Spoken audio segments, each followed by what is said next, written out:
सबसे पहली चीज जो हमारे साथ करता है is that it kills our curiosity. क्रमांक नंबर 2 पर है to test our memory.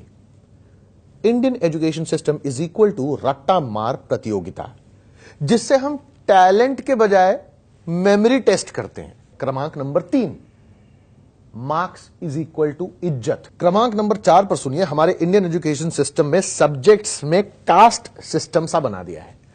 IIT या मेडिकल करना इसलिए भी जरूरी हो जाता है क्योंकि कॉमर्स या arts is not an option. हमारे यहां सब्जेक्ट में भी कास्ट सिस्टम इस तरह से चलता है, जैसे साइंस मतलब आपके पास आर्यभट्ट का दिमाग होगा, कॉमर्स चलो कुछ नहीं कर रहा तो कॉमर्स ही कर ले, आर्ट्स मतलब आपके मां बाप किसी को मुंह दिखाने के लायक नहीं रहे।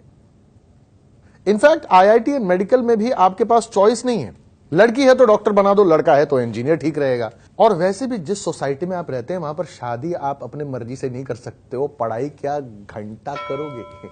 हमारा अपना एजुकेशन सिस्टम हमारे साथ में क्या करता है, इट क्रिएट्स रोबोट्स। आप घिसा घिसा कर 12 घंटे रोज पढ़ाई करते होंगे, एक्स्ट्रा करिकुलर के नाम पर सब कुछ खत्म।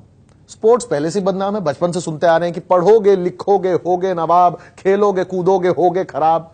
Art, music, debate, reading, poetry सब वेस्ट ऑफ टाइम है। कम्युनिकेशन स्किल्स वो क्या होता है, वो भी कोई टॉपिक है। मतलब बेसिकली हर वो चीज जो आपकी पर्सनालिटी को डेवलप करती है वो आपके पढ़ाई में विलन का काम करती है। नतीजा, पब्लिक स्पीकिंग के नाम पे 0। मुझको याद है कॉलेज के वक्त मुझसे अगर कोई पूछ दे कि भाई 8085 की पूरी वर्किंग बताओ, तो मैं खट से बता देता। लेकिन अगर वही बात मुझे कोई कहता कि जाओ स्टेज पे और 100 लोगों के बीच बोलो, तो चेहरा लाल, दोनों कान गरम, पादने के लिए बिल्कुल तैयार, पैर थरथराते हुए, आवाज लड़खड़ाती हुई और शर्म ऐसी जो अभिषेक को अपनी पिक्चरें देखते वक्त नहीं आती होगी। Number 6, multiple board structure of our education system.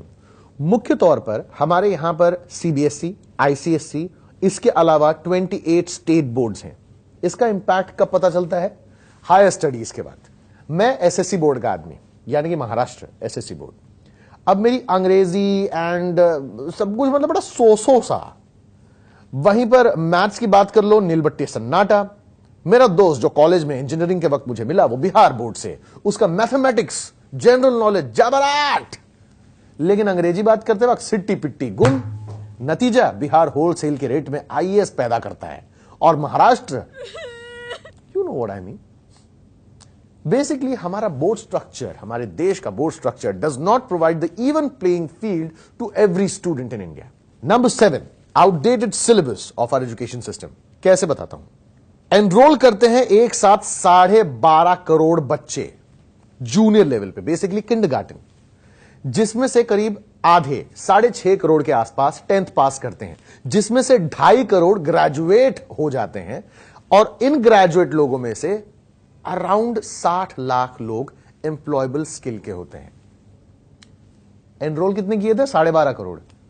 Employable skill कितने में, 60 लाख, यानी कि केवल 4%। क्यों, वाई? क्योंकि सिलेबस तो आपका वही है, आउटडेटेड। यहां पर कंपनियां काम कर रही हैं ऑगमेंटेड रियलिटी, आर्टिफिशियल इंटेलिजेंस, और आप अभी भी वही लॉक का टेबल लेके नंबर मिला रहे हो हैं। 90% of the universities in our country have outdated curriculum। यार मेरे को ना फेसबुक अपडेट करना था और मेरा व्हाट्सएप पे वीडियो कॉलिंग कैसे आती है, अपडेट करना पड़ता है। नंबर 8 पर हमारे एजुकेशन सिस्टम का lack of funding for research. ये जो लोगों का हुजूम है, जो पढ़ा लिखा है, आया है मैदान में कुछ करने के लिए, इनमें से कुछ क्रिएटिव लोग भी होते हैं, टैलेंटेड लोग भी होते हैं, जिनको जॉब नहीं करनी होती, वो चाहते हैं कि वो रिसर्च करें, वो साइंटिस्ट बने। अब ऐसे लोगों के लिए यूनिवर्सिटीज के पास फंड नहीं है। इंडिया की पर कैपिटा R&D पर खर्च मात्र 30,000 रुपए है। इस मामले में हम कीनिया और साउथ अफ्रीका से भी पीछे हैं। 1 लाख में सिर्फ 15 स्टूडेंट हमारे यहां रिसर्च के लिए ऑप्ट करते हैं। In a sample population of 10 lakh people हम लोग हर साल अराउंड 17 पेटेंट फाइल करते हैं, जबकि चाइना करता है 541, साउथ कोरिया लगभग 4500। साउथ कोरिया, पता चल रहा है सैमसंग, एलजी, हुंडई कहां से आ रहे हैं। लगड़ के पेलो डालो बेचो। नो वंडर हम आजादी के बाद से साइंस में 0 नोबेल लॉरेट पैदा कर चुके हैं। इस एजुकेशन सिस्टम के प्रेशर कुकर के प्रेशर में स्ट्रेस आउट होकर हर साल 7,000 बच्चे सुसाइड करते हैं। यह फैक्ट है, हम लोग अपना बना के नहीं बोल रहे, अंदाजा या तीर नहीं मार रहे। और हजारों ऐसा करने की सोचते हैं। पेरेंट्स को यह समझना होगा कि उनके बच्चे कोई म्यूचुअल फंड नहीं है जो उनके अनरीजनेबल एक्सपेक्टेशन को पूरा करने के लिए पैदा हुए हैं। इंडिया में टैलेंट की कमी नहीं है, बल्कि it's one of the best in the world. ऐसा भी नहीं है कि हमारे यहां अच्छे इंस्टीट्यूट्स नहीं है। IITs, IIMs, AIIMS produces the world's best talent. मगर जिस देश में 50% से ज्यादा आबादी यंग है, क्या इतना काफी है? जीडीपी का 2% एजुकेशन के लिए, क्या यह काफी है? Well, as they say, everybody is a genius, but if you judge a fish by its ability to climb a tree, it will live its whole life believing that it's stupid. इतनी अंग्रेजी बोल के कभी कभी मेरे आंखों में आंसू आ जाते हैं। देखिए, हर बच्चे का अपना हुनर है, हर बच्चे का अपना टैलेंट है, और हमारा एजुकेशन सिस्टम ऐसा होना चाहिए जो उस टैलेंट को ढूंढे और उसे नर्चर करे।